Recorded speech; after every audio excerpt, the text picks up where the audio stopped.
it's thinking. Yeah. There it is. Okay. Okay.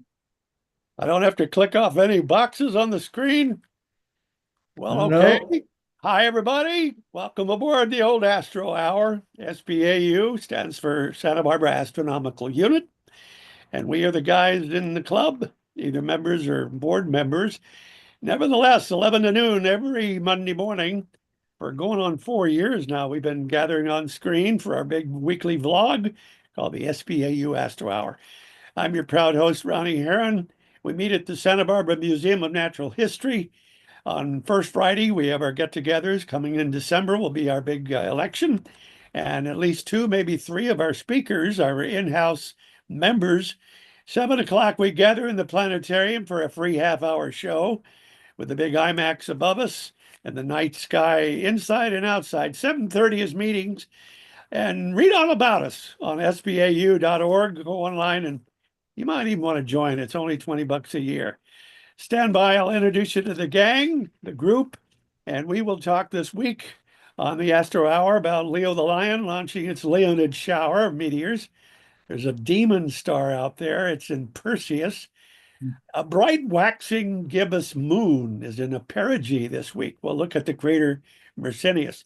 Why are we so focused on the pre-dawn hours? Think about that.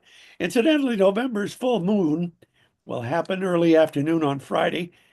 A possible sizable big planet out there, Planet 9 past Neptune. Been talking about it for years. It may actually be there.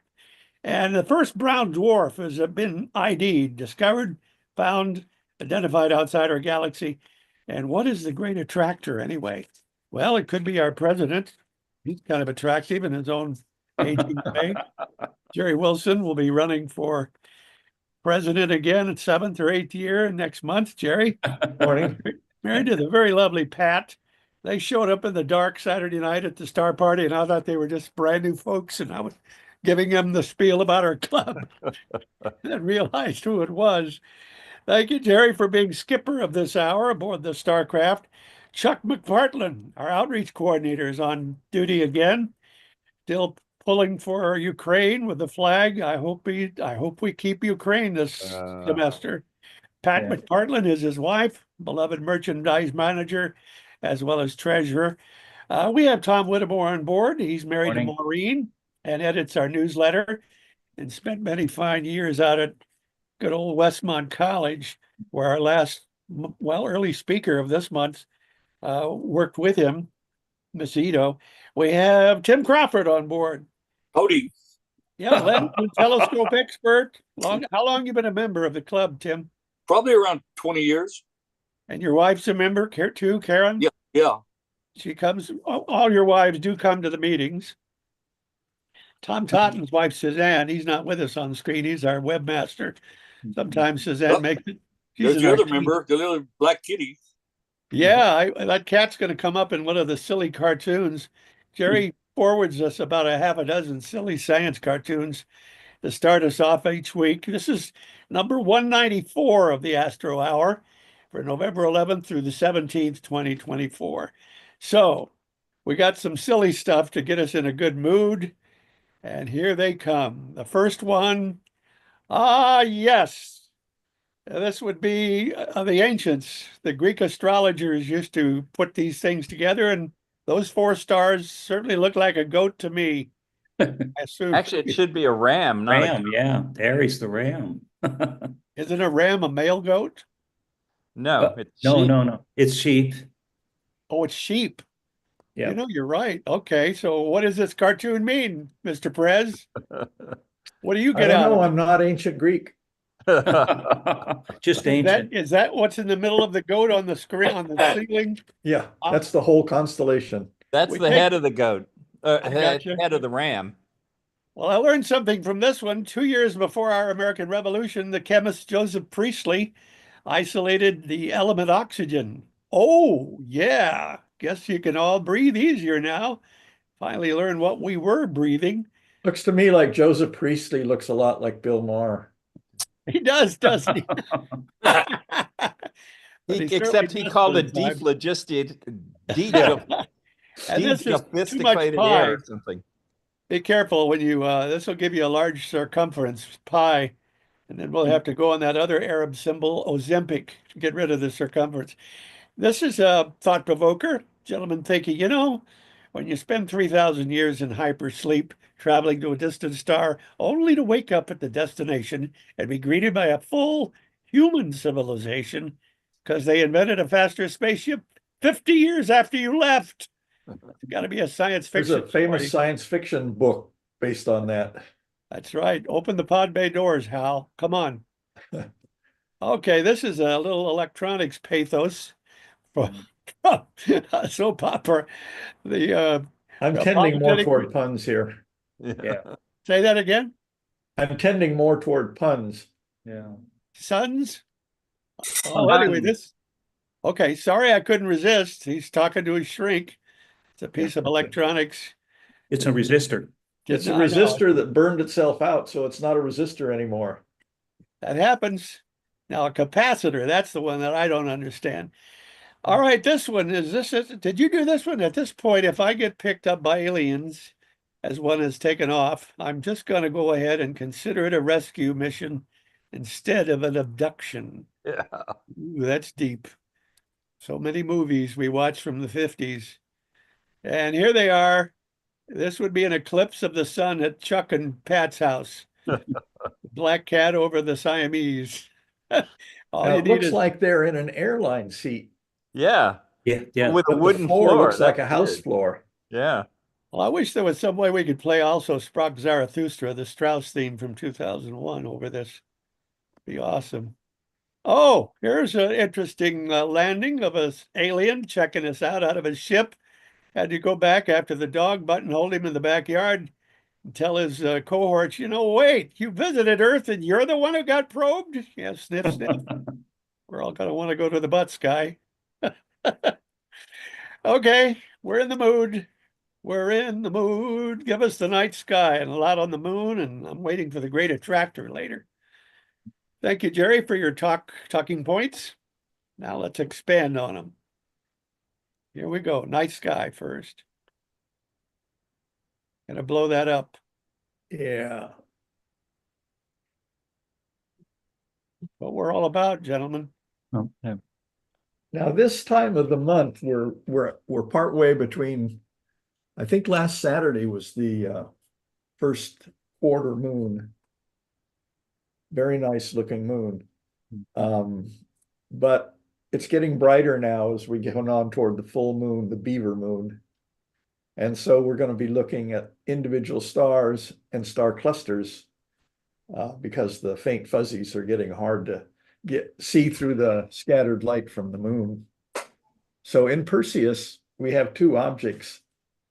Algol, the demon star, which is a binary variable star, eclipsing binary, and eclipsing variable, I don't know which one it is, and a sort of unique cluster, M34.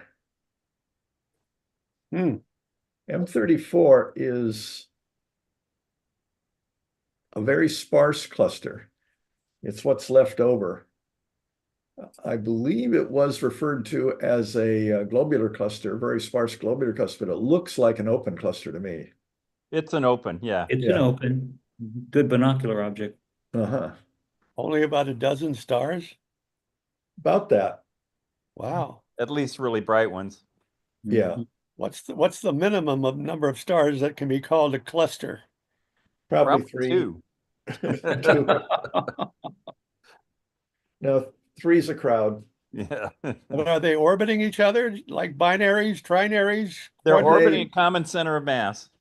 Oh, okay. But they are also scattered like this. They are also in their own individual orbit, but they are gravitationally bound. But it's a tug of war between, say, in their orbit around the center of the galaxy. Each star is in a slightly different orbit, which causes them to drift away from each other. That's probably where most of the cluster went. It's like the Roche limit for an object orienting a planet. If you're too close to the planet, like Jupiter, and you're a solid moon, like Io, Io's not too close, but if it were a little closer, it would probably be ripped apart Really? because the tidal forces from Jupiter. That's analogous to what's happening here with the eclipse, with the cluster orbiting the center of our galaxy. But the tidal forces from the mass of the galaxy are causing this thing, even though it's bound, to slowly drift apart. It looks like one of the stars, Jerry, is going red giant, huh? Up here, Yeah, that dude right there. The yeah, rest of them, another one bright out blue. there.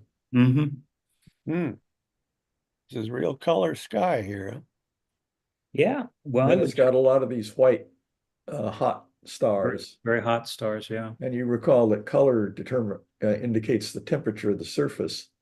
Mhm. These stars are around up to 60,000 degrees surface temperature. Mhm. These reddish stars are cooler than our sun. Our Mhm. sun would be yellow to white at this distance or at this temperature. So this is something that's cooler than our sun is. Yeah. And Ron, if these were all born around the same time, you'd say that star Jerry's got his hand on, okay, was probably more massive than its neighbors and started evolving a little faster towards the red giant. Yeah. That's just a Well, guess. I don't know the story. It's but- a good guess. It's logical because the more mass it has, the faster it goes through the stages of its life. Right. So it's another Betelgeuse? Could be. Or Aldebaran. Yeah. Yeah. Not that big, huh? But red. That's pretty. Red means cooler, doesn't it? Yes. Mm-hmm.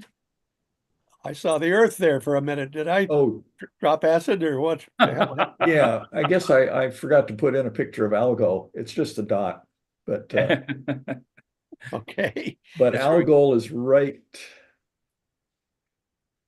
Yep. Right Right. out here in the constellation near Mirfak. Right. That's And the where we demon? get the word ghoul, Ron. We get the word ghoul from that. Well, what's the story on demon? Why did it get demonic? Okay, Ron. The name comes from Ras Al Ghul, which is an Arabic phrase for head of the demon. Mhm. That's Perseus holding the head of the Medusa monster Yeah. that he showed to Cetus and turned Cetus to stone. Mhm. And there's a story that it's the eye of the Medusa monster winking back at the Earth because it's an eclipsing variable, and about every 3 days it dims down to half its normal brightness for a while. Yeah. And does the the guy- word Algol have a demonic meaning? Head of the demon. Yeah, Ross, anytime you see Ross, Ron, that means head in Arabic. The Or top, Rosh in Hebrew, Rosh, like Rosh Hashanah. to Well, other witches. cultures, older cultures, demons and witches and all sorts of things were real things to them. Yeah. Tied in with the astrology, not astronomy. Here we go. Looking Well, down. astronomy and astrology were tied together, just like chemistry and alchemy was. Mhm. Yeah, well, we've gotten rid of both of the lesser Yep. ones, the alchemy and the astrology. Well, there's still people that read their horoscopes every day. Looking down. So we're about to have probably next week, not so much this week, but the moon is so bright, it's not going to make a good show. But we have the Leonid meteor shower coming up. Yeah, we'd be lucky to see any meteor. Well, there's a lot of bright ones in there, but they're very few and far between. There was a really nice torrid fireball when I was packing up this morning. Mm. Okay. What So do the words last under week- the right-hand side arrow mean? Earth flight in 3 minutes.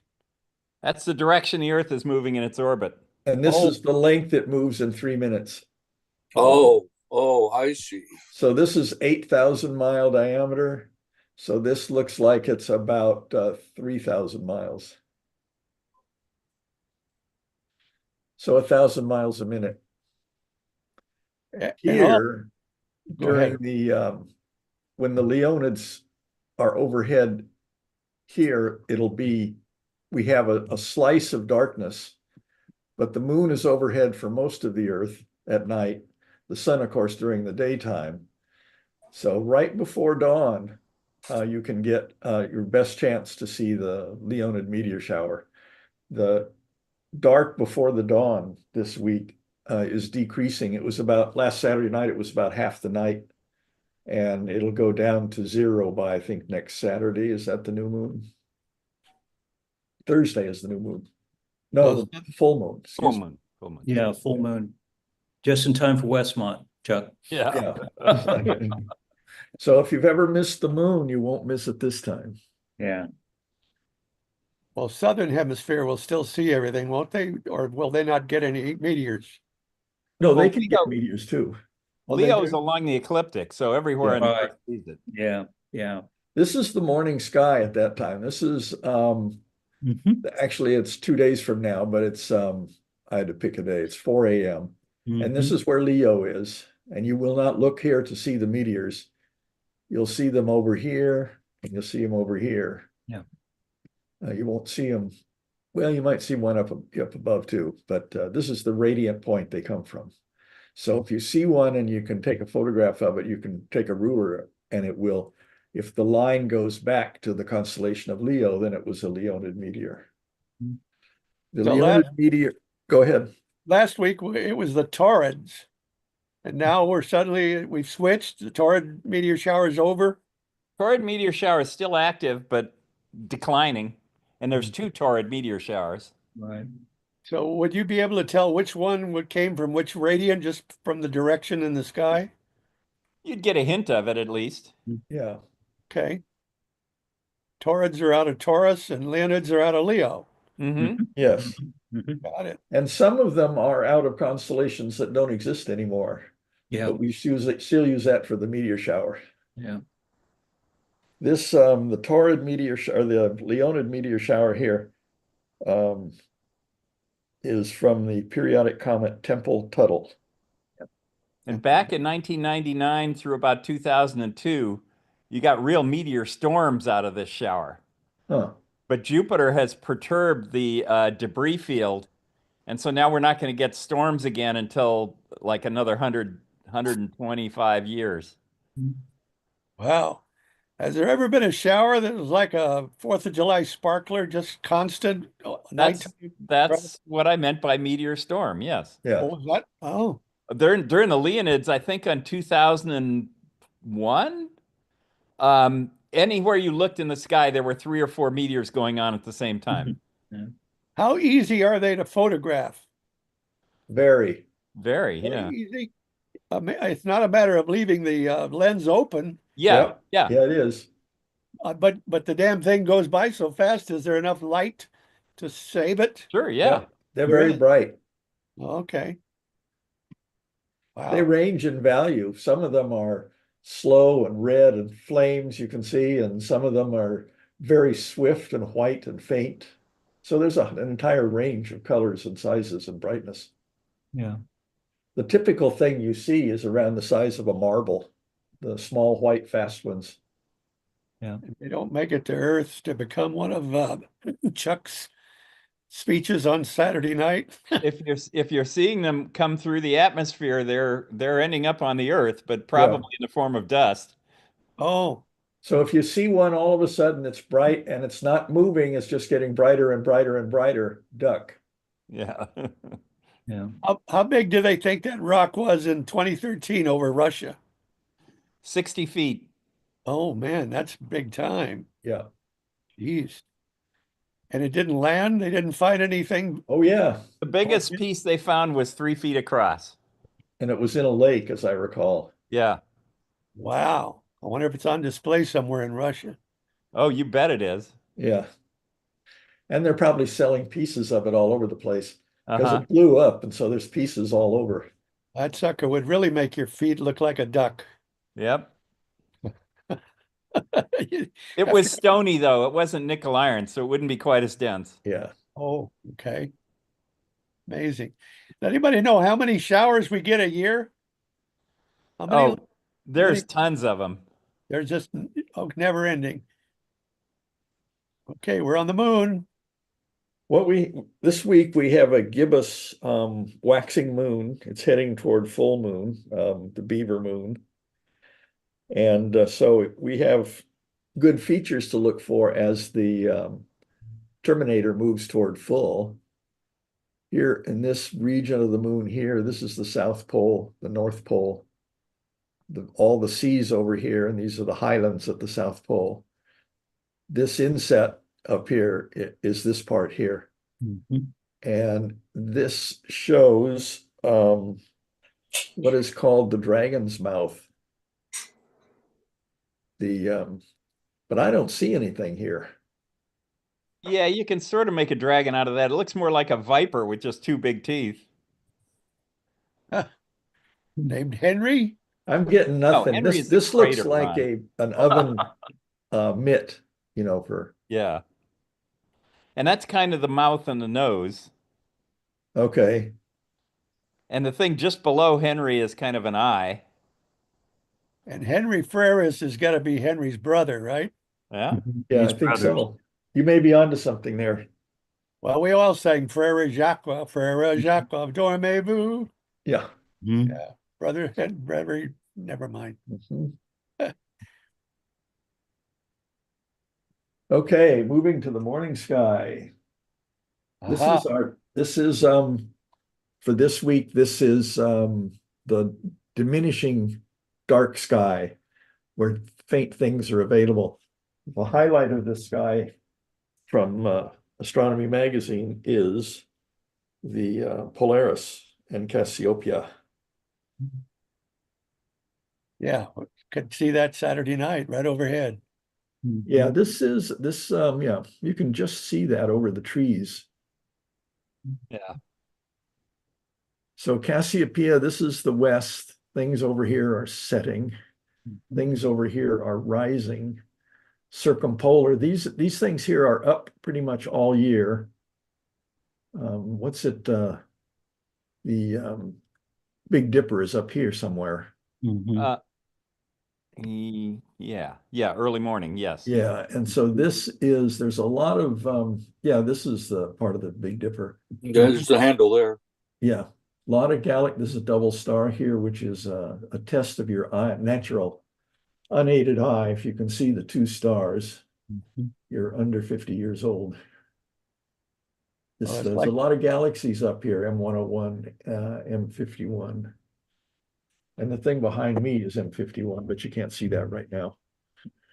I had the problem with the Pleiades. You got to look off center. You can't look right at them. They disappear. They're so fuzzy and light. Speaking of the Pleiades, on November 15 at 11 p.m., this is the full moon, or nearly full, and it's in the Pleiades. You can't see, this is the glow from the planetarium, indicating the glow from the moon. But all the Pleiades are in here, and the moon is passing through there and occulting several of them. Ooh, I don't even bother bringing binoculars. Might catch some of that at Westmont, though. That'd be interesting for people to watch them. Unfortunately, they're disappearing. You know, they're disappearing at a bright limb. Yeah.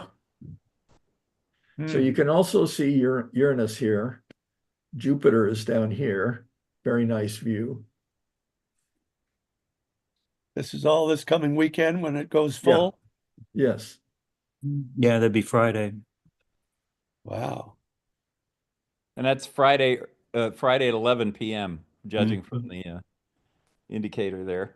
Yeah, we don't have to be out of the Westmont campus by 10. Like No. we do at the museum. I was talking to Andre the other night, and he was looking at the Pleiades through his binoculars. And he said actually that he's starting to enjoy the Hyades more. So maybe sometime, Jerry, you can do a thing on the Hyades. It might be nice. We've covered that about a year ago, but certainly can do it again. Yeah. Yeah. Closest cluster. Yeah. Beautiful cluster. They are star clusters. They're not just a bunch of stars that happen to be together. We see it far apart. No, Is when the you see Hyades in there by the little wishbone of Taurus? It's just below where they're showing the moon there on the bottom part of it. There's the Hyades, Okay. where Aldebaran is. Oh, okay. They're asterisms. No, they're clusters. It's a cluster. Well, isn't the they have similar motions, similar brightnesses, and similar composition temperatures.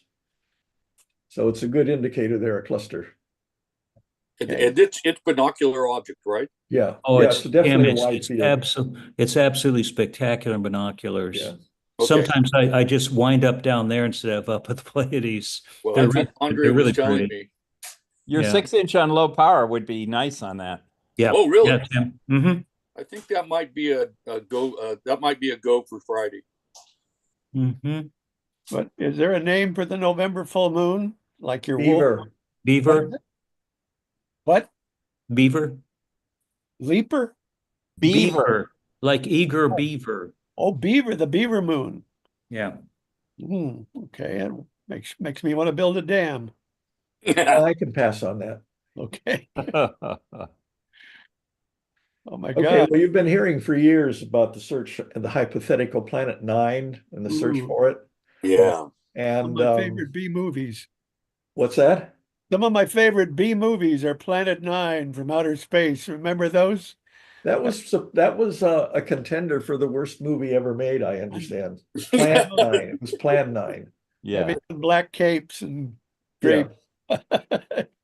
So years ago it was proposed, and then people started looking at, as scientists do, they go, oh yeah, that can't be right. And so they start working on all these alternate theories. For example, that the Kuiper belt itself has enough mass to do this without having a single focal point. A nearby star passed by and did all this, and a number of things. And they might be right, but the people that proposed it have gone back and made models of this system that they propose, and they are unable to convince themselves that anything other than this hypothetical Planet 9 exists. And they're basing it on new and improved data and their model. So, and they've got a working target brightness, position, and mass for this, which makes it quite challenging. But it's supposed to be 5 to 10 Earth masses, which is quite a massive star, but it's way out there. Massive planet. Yeah. Yeah. It's 400 to 800 astronomical units from the sun, from our sun. Okay. And if you put that down with the albedo of the Earth, or even go to solid snow-covered, you can't get enough whiteness or brightness onto it to be seen with most of our modern telescopes. As a matter of fact, all of our modern telescopes. So they're putting their bets on the Vera web. Rubin telescope, which is about to go online next year. And so that, and if that doesn't do it, they calculate that that should just see it. And if that doesn't work, they're going to concentrate their search on using radio telescopes. But the idea here is that you can see all these objects around here. So, and What are they? Comets? no, though, these are Trans-Neptunian objects. yeah, thank you. Well, TNEs, trans-Neptunian object. Oh, TNOs. Yeah. So these are different things. For example, one has a name here, Sedna. And so this is the orbit of the planet 9 that they think would be sufficient to cause these to line up like this. It's shepherding these objects, which are much less massive than the hypothesized planet 9. Yeah, Planet 9 is supposed to be huge, huh, Jerry? Yeah, 5 to 10 Earth masses. Yeah. So that's it would not be huge. It would be a super Earth as we see it in other systems. This is the Vera Rubin Observatory in Chile. And it's starting in 2025, it will come online and access around 10 billion objects and is poised to detect Planet 9 if it exists. You know, I was watching this show that how the universe works, and they were talking about Planet 9. And this guy had a model of if the sun is here, then here's where Mercury is. And he kept getting further out. And when he went to this object, this Planet 9 object, he ended up in the middle of a desert somewhere. and it was just miles away from where the sun was. And he said, now, how big would it be? And he said, oh, probably about the size of a BB. I was going, That's what BB how are said. you going to see that? You know, it's incredibly small in the scale of One things. of the search techniques they're using because of that incredible smallness and dimness is that they're using the James Webb Space Telescope to look for it in deep IR Yeah. because they're thinking that, and this is a shot in the dark, I guess, but pun intended, that the like Jupiter, which has a lot of moons, these moons, for example, if Jupiter were out there, the moon Io, which is twisted and contorted by Jupiter's massive gravity, if Planet 9 had a moon that was twisted and contorted by massive gravity, that would be easier to see than the planet itself, because the planet is shining by reflected sunlight, but the moon is generating its own infrared, and there's no other real infrared sources at that wavelength out there. So the James Webb Telescope might spot this, but so far nothing. Yeah. Yeah. We can spot an exoplanet, and God knows, I think they've taken some pictures, haven't they, of Yes. distant stars, planets, and yet we can't find this missing one of our own solar system. Amazing. I think Mike Brown is involved in all this. Yeah, Mike Brown and Batigan. Yeah, he's one of the team members, Is he in the club? not our club. Oh, you're talking about Caltech's Mike Brown, the guy Yeah. that. Yeah, that guy. Oh, Guy that demoted Pluto. okay, yeah. Incidentally, are you aware where the what's his young name? Adrian, the young man who I replaced? Adrian Lopez. Yeah, he He went changed to the dark side. He's doing mathematics. particle physics. Yeah. Oh, I thought he became mathematics. Okay. Well, that's not dark side necessarily. That's still part of astrophysics, isn't it? No, I Math, got the no. astro part now. Math is used in astrophysics. It's used in every science.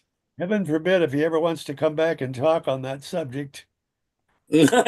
Well, we're having a lot of particle physicists talk to us, so it's I Yeah, know. it's very interesting, and it could be a source of source of wimps. yeah.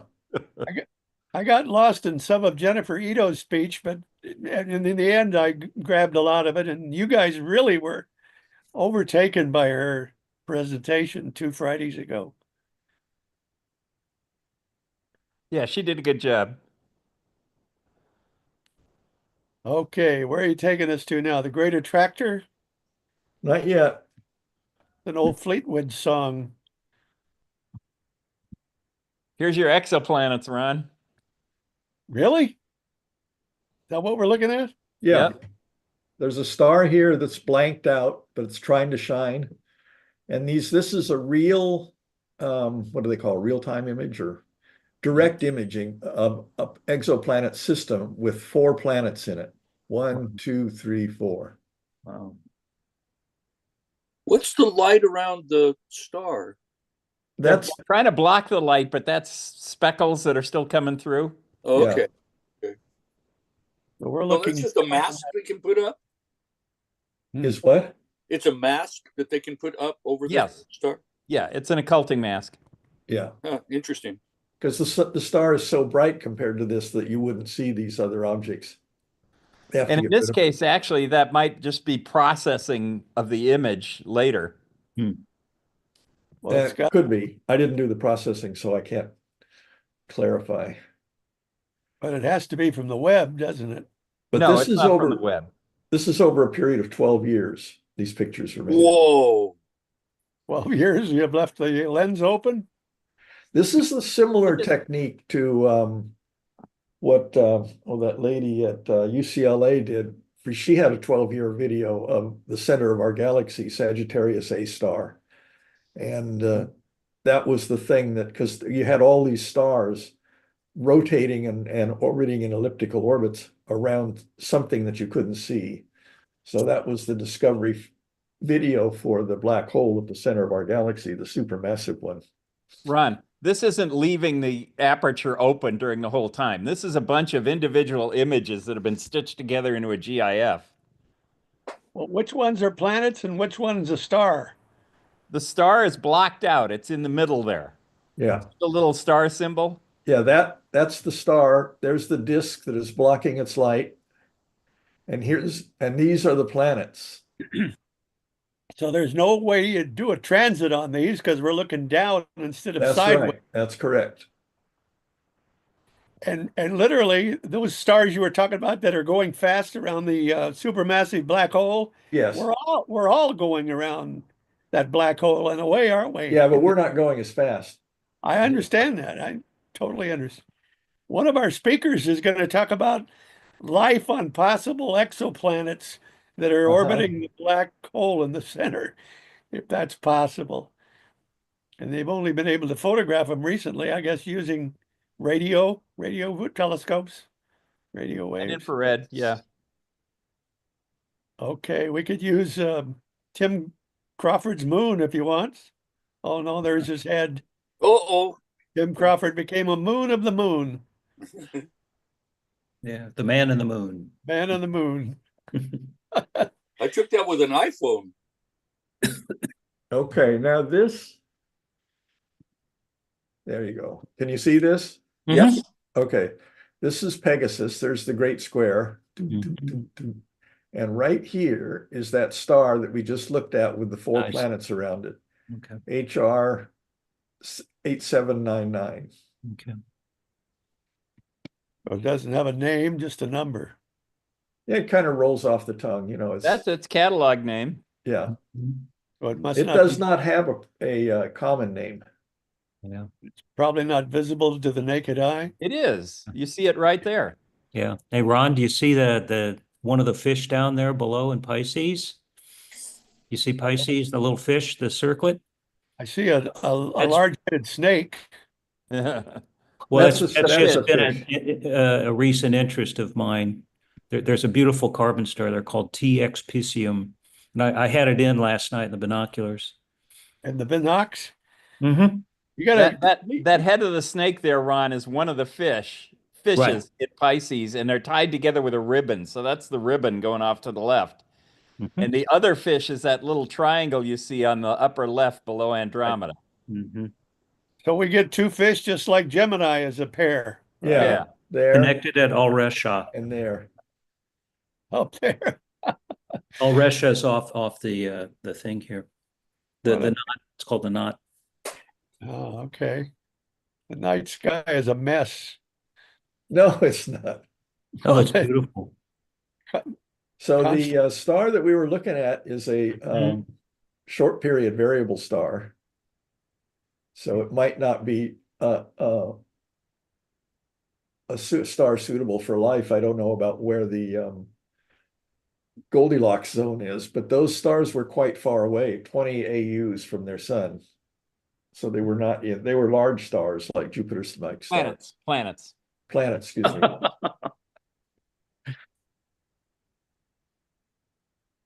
These are the The four. planets. Mm-hmm.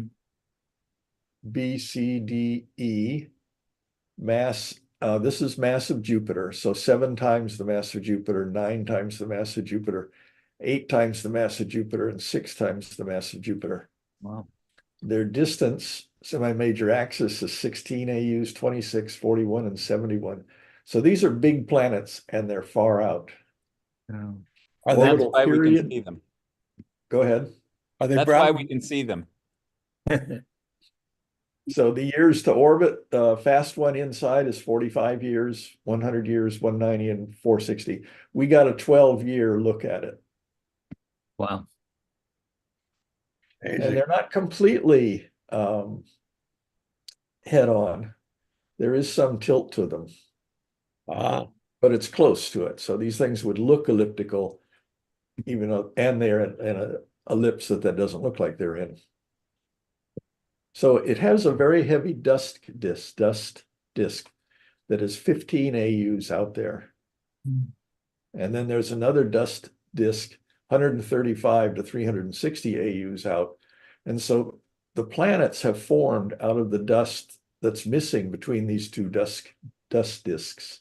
Gary, in this case, what does eccentricity mean? That's how much of an ellipse it non-spherical is. they are. Yeah. Bigger the number, Tim, the more elliptical the orbit. Yeah. Oh, okay. Okay. Thank you. Or non-circular, I should say, not spherical. But they're gas giants. They are giants, and I assume they're gas giants.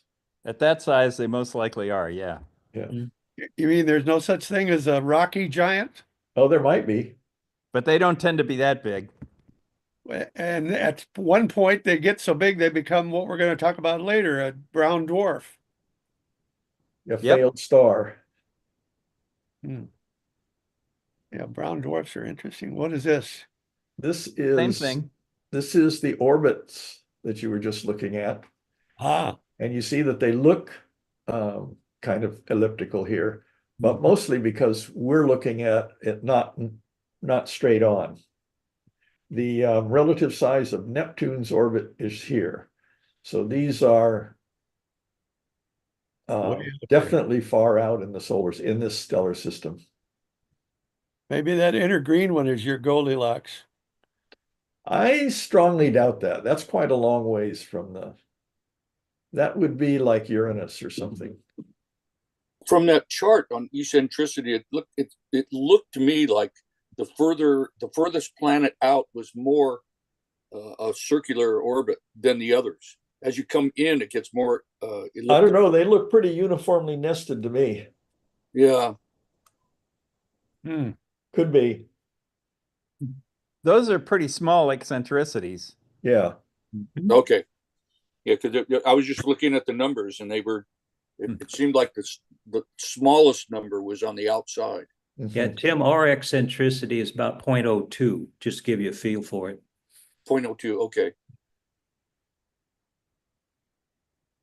Geez, that was the local group for a second there, wasn't it? Okay, here we are too. Now, back, this is something that you will not see in the sky because this is in the southern sky only. This is the Large Magellanic Cloud and the Small Magellanic Cloud. And between these two clouds, there is a bridge of hydrogen. And this one here, there is an object, NGC 602. which is out there, not in our galaxy. Not What's in our that? galaxy. Not in our galaxy. These are minor galaxies or orbiting our satellite galaxies. That's what I was looking for around us. Okay. And so this is an NGC 602. And this is a photograph, a recent Hubble photograph, is it? Wow. It's outside the mini galaxy. It looks like a James Webb image if you see the diffraction spikes there. Oh, yeah, you're right. It is James Webb, clearly. This is a brand new image just released. Wow. And it's in the infrared. And you can see this smattering of really fine stars in here in this star cluster.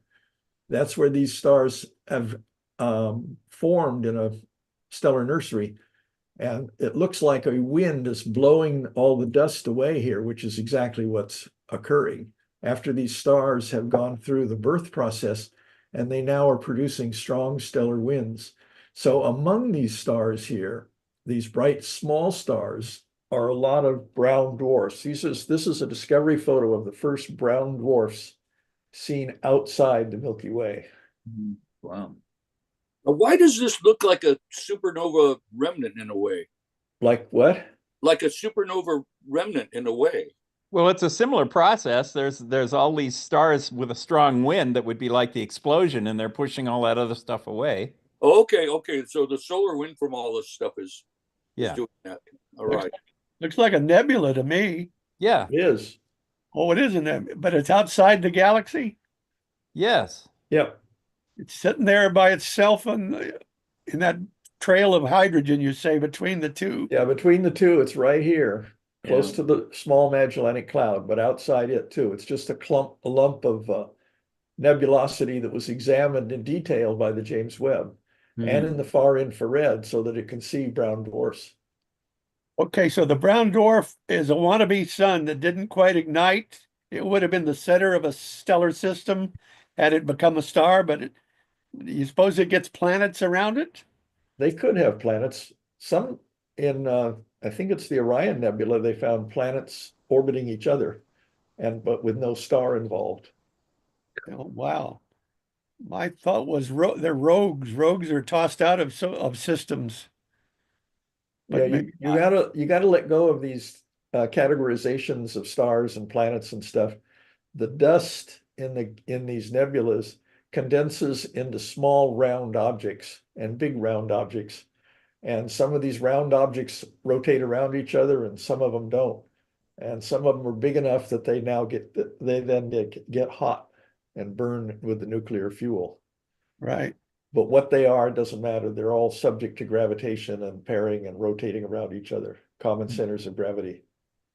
And chances are that's the story of every damn star, as many billions there are. They all had to form that way, didn't they? Yes. Amazing. Well, I love that Now we picture. come to a very interesting, and I know this is going to be hard to get your head around, but this is these are clusters of galaxies. And this is on a massive scale. This is 100 million light years. Jesus. So you won't even see the distance between Andromeda and the Milky Way on this scale. But are we in there somewhere? We are in there. Okay. We're part of the Virgo supercluster, so right in the Yes. middle. And this yellow stuff here, highlighted, is called, it's a Hawaiian name. Laniakea. Thank you. It means unknowable immense thing, or immeasurable heaven. That's what it means. And they're finding bigger and bigger structures on this scale now that we have these large telescopes 8 meters across, and James Webb and the Hubble. And what they can do, this is a map of Laniakea. This is the Milky Way here. These are galaxies and clusters of galaxies and these lines are like the lines they're mapping a gravitational field around here. If this were a hillside and you put water on the hill, this is where the water would go. So it's going downhill. There's something down in this region that we have known about for about 50 years called the Great Attractor. And it seems to be pulling or nudging everything this way. So these maps come from detailed motion taken by the Doppler shift, the red shifts of these things. Everything is moving away from us. The farther away it is, the more it's faster it's moving away from us. But if you look in detail at the velocities, there's slight tweaks to them. They're not just moving away, they're moving away and a little to the left, and they're moving away and a little to the right. And so there's something that's biasing them in their motion. And they have named that the Great Attractor. We don't know exactly what it is. It might just be a big clump of dark matter. But here on, let's see, where do they have that? Oh yeah, there it is. The normal wall and the Great Attractor are in this region. This is our Milky Way, and this is called the region of avoidance. What it means is that the Milky Way is in the way and we can't see what's there, but we can see that things around it, all these other superclusters, are all being attracted toward it. So there's no real, yeah. Well, Did you fall off your chair, Tim?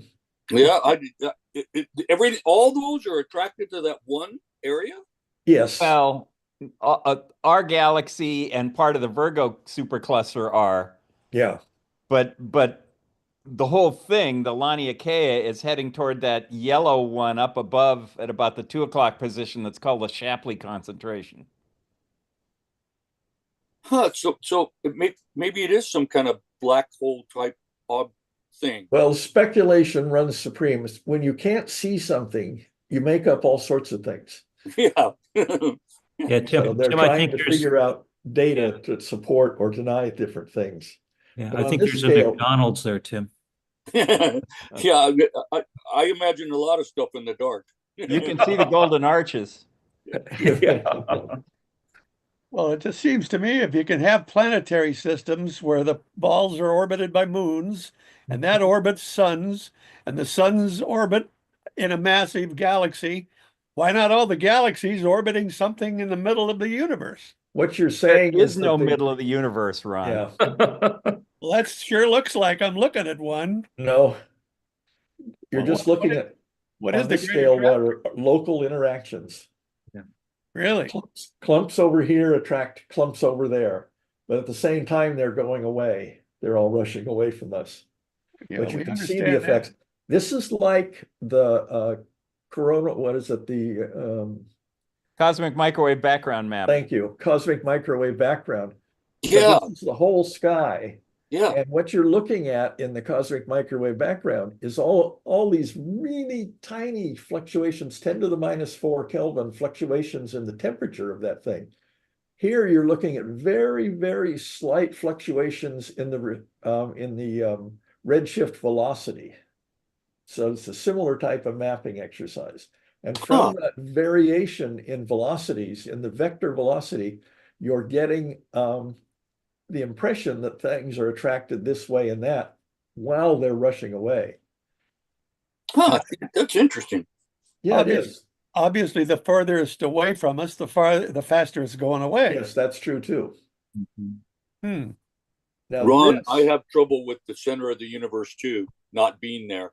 but what you were talking about, the center of the universe, which is not sensical, but the question had been asked, is the entire universe as a unit, is it rotating or not? And it's basically unanswerable, but the suspicion is no. But if it has a rotation, then what's the center of rotation? Well, we're going to reach a point, if we haven't already, where we can't see anything because we will have gone as far as we can before That's where we see the cosmic microwave background, Ron. Yeah. We've already seen that as far as we can see. That's 380,000 years after the big whoop. What did Calvin call it? The great big kablooey or something? Yeah. So this is a part of the structure. It's a Hubble picture. Wow. A part of the normal wall, which mostly what you see are stars here, but in the background there are a lot of galaxies at very big distances. Doesn't give you a wall impression there. But this is the Norma supercluster where that previous picture looked. This is the normal wall. The Pavo 2 cluster is here, and the Centaurus Crux cluster that's in the southern sky. Centaurus cluster is the Hydrus cluster. So these are structures. This is the Our galaxy. yeah, the void of avoidance, the region of avoidance. You can't see past it. I've heard the term filaments used, sort of like a spider web. Well, that's kind of what that wall is there that you see. Yeah, you're getting a little impression of that, yes. Yeah, galaxies tend to cluster together in filaments, and then there's voids in between with less galaxies. You have the Boreas void, and those are fascinating places.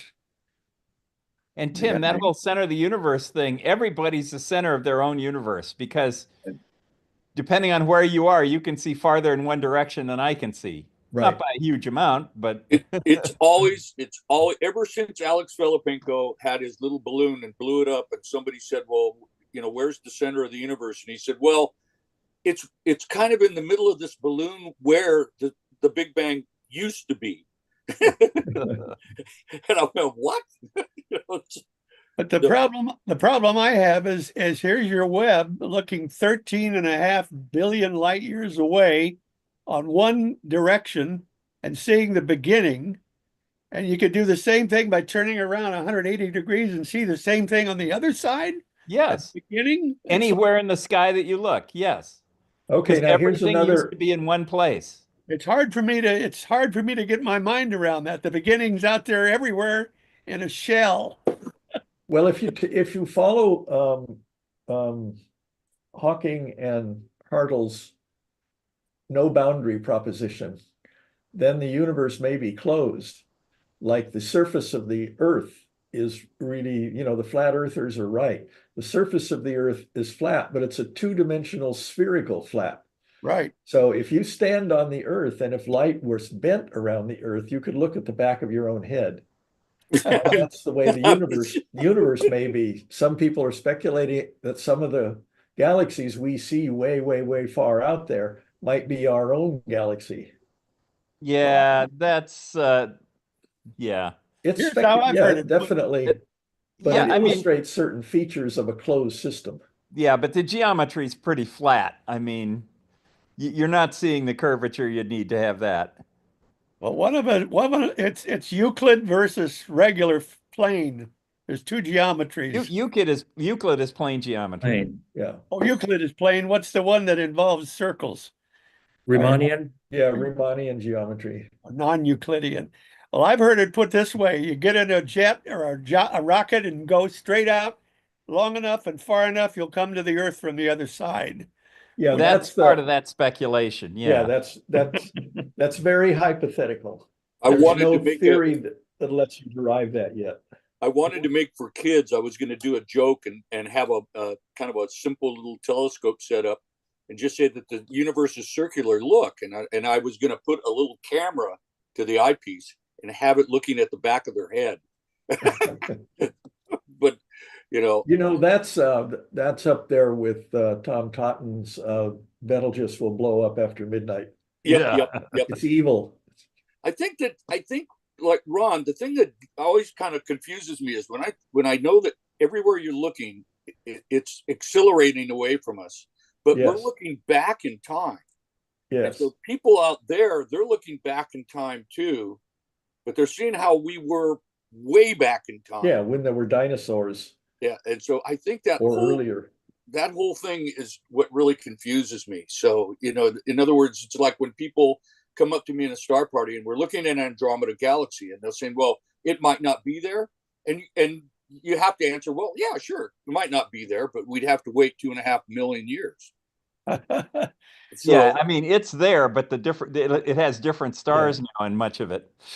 yeah. And so I think that's where my confusion kind of stems from, but it's I don't know.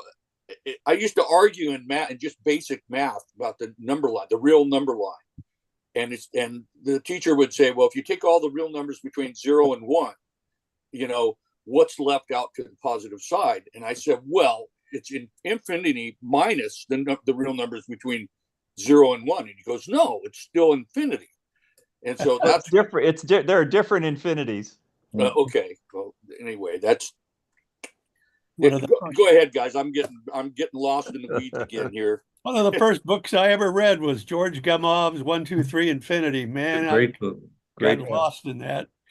But my point a while ago was that we probably reached the point with the distance where we can't see any of the new stars because the light has gone even past infrared into radio. No, we can see back to where it started as gamma rays or something, and now it's the deep infrared is the or microwave. Yeah. But The cosmic microwave background, that's the wall. You're looking at the surface of the flame. You can't see back farther than that. Here's another one that Filipenko used to say to us is that, if everything's accelerating as the universe is kind of creating itself, it's outside the basic laws. And so it can actually accelerate faster than the speed of light. So if we're looking back with the most powerful telescope ever, as you get to the part of the universe that's kind of traveling at the speed of light, it's going to kind of fuzz out, and then you won't see anything. Well, it's the expansion of space is faster than the speed of light. Nothing can move through space faster than the speed of light. Right. Anything that Tom Whittemore, you want to weigh in on this before we go? No, that Chuck just said it correctly. So yeah, just right. Well, I got to tell you, I think I've learned a lot. I just can't keep it at my age, damn it. So you got to keep retelling me.